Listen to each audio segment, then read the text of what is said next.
I think that mindset is the thing that holds people back with doing anything in life.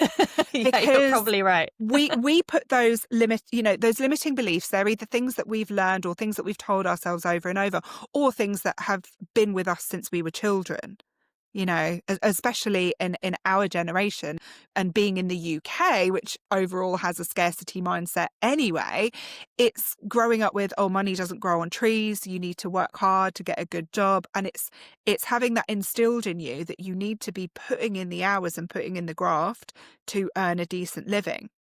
So it's taken me quite a lot of years of unlearning beliefs and relearning a different way of thinking about how I can monetize the effort that I put into my business. And it's not about working harder. Thinking back to when I got into courses, it was like, how do I earn more money? I'm at my capacity for how much I can charge. I'm at my capacity for how much work I can take on and still spend time with my family and still, see my son. And it's about working in a smarter way and doing it in a way that you're also having a bigger impact and helping more people. Because let's say you're a coach and you're taking on one-to-one clients, and you can maybe take on, I don't know, let's say an average of 15 to 20 one-to-one clients a week. And I did start mentoring before I went into courses. And what I was finding is that people were asking the same questions over and over. So I was kind of repeating myself over and over. And whether you're a coach or you're a photographer or whatever industry you're in, if you're working on that one-to-one business model, if you package up that knowledge, you can sell it to a lot more people. So it's about reframing it and stepping out of your limiting beliefs. And I have mindset work in all of my courses because I 100% know that that's the thing that holds a lot of people back. It's imposter syndrome, it's comparisonitis, it's thinking, who am I to do this? Do you know what? Did you see I put up a reel on my Instagram yesterday and it said, I created my first course thinking, who on earth would want to learn from me? And here's what happened, ... Yeah. No, I haven't seen that, but I will go and check it out. I literally put it up yesterday. I feel like I know what happened now. I mean, it's gone quite well. Yeah. And I feel like I'm just getting started. And I think it's because of, again, especially our generation, because of how we've been brought up and the things that parents have told us or society has told us, it's work hard and you can have a good life. It's relearning that there is another way, that there is actually a better way for both you and your family and all the people that you can help through monetizing that knowledge.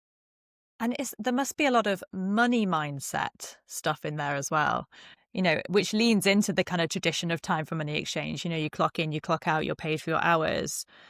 And there is this idea of, you've got to have a good work ethic. You roll up your sleeves, you work hard, and you'll get your reward, And actually, is there something in a kind of British mentality that feels like if you're not seen to be putting in a lot of hard work? And obviously the ironic thing about passive income is it's not entirely passive. There's a lot of front loading of effort that goes into actually creating that course. Yes. So it's not like it's workless. There's an awful lot of work that you put in, and then it's just about rolling it out and that kind of rinse and repeat to help as many people as you can. But do you think there's something where, British people kind of think it's a bit obnoxious to just kind of lounge about and get a ping on your phone that you've sold a course for 100 quid? So I've now been watching a lot of course creators all over the world for a number of years now. And in short, yes, there is something about the British mentality over people in the US or in Australia, or do you know what? Ireland actually have a fantastic mindset about self-improvement and growth. I get a lot of people from Ireland and also Northern Ireland buying my courses, which is quite interesting. Well, they all went over to America, and so that's probably all makes sense. Oh, maybe. They kind of colonized America and took their positive attitude with them. Possibly, but I think that also translates into the photography industry. If you think about photographers who are based over in America, they charge a much higher rate. People have a lot more shoots. There's mini shoots like fall shoots and senior shoots and newborn shoots, and that's fresh 48 shoots. Like there's so many different shoots that they have over there. Whereas here, it's seen as vain to have photographs of yourself taken, let alone displayed in your house, or it's seen as an unnecessary expense. So there definitely is a scarcity mindset in Britain. Totally. And I obviously come up against this because I still do family photography work. And it is seen as a sort of a terrible self-indulgence to pay someone to take your picture. But it's not terrible. It's not terrible.